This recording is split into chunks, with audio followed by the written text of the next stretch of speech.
Një mbrëmje magjike e plot ritme muzikore, me shije, aromë, detarie dhe argëtim. Saranda bëri çeljen zyrtare të sezonit veror 2025. Gjithçka ishte organizuar në formatin e një festivali peshku që këtë verë organizohet për herë të dytë. Në të u përfshin qytetarë turistë që mbushën shëtitoren, morën shijen e prodhimeve të detit që përgatiteshin në çast në stendat e gatimit. Master shefa kuzhine të restoranteve më përfaqësuese shpejtonin të kompozonin pjatën e tyre më të mirë në kushtet e gatimit në natyrë të hapur, ndërkohë që tavolinat e shtruara në shëtitore ishin plot me ata që merrnin shijen e produkteve të detit, shoqëruar me verë apo me birën e ftohtë. Fansat e muzikës moderne shoqëruan performancat e këngëtarëve të ftuar, Dren Abazit, Sardi Strugajt apo grupit Orkestra nga Kosova.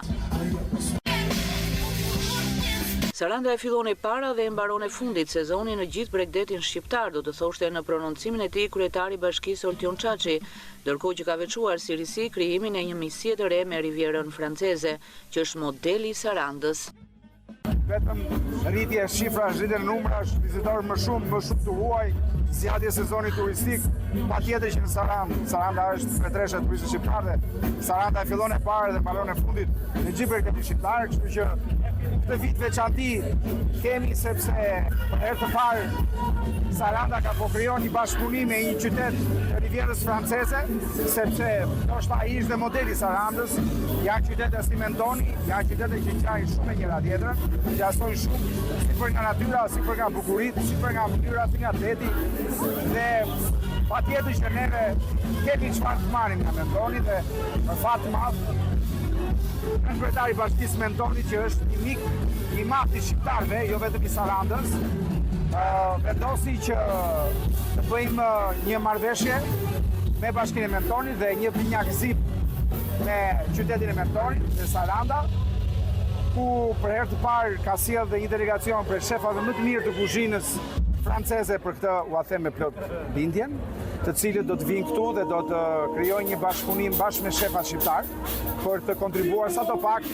në rritjen e cilësisë së kulinarisë, që është një nga armët kryesore dhe të tregut shqiptar. Kështu që shpresojmë që këto ditë kenë realisht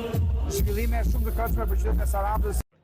Në tërgjatësinë e saj, shëtitoria ofroi larmi aktivitetesh. Një stacion që tërhoqi jo më pak vëmendje ishte muzeu i hapur i peshkimit dhe detarisë, një histori e shpalosur dhe e ndalur në portrete personazhesh të njohur apo në rrëfime me zë dhe figurë shfaqur në monitorin e instaluar në shëtitore.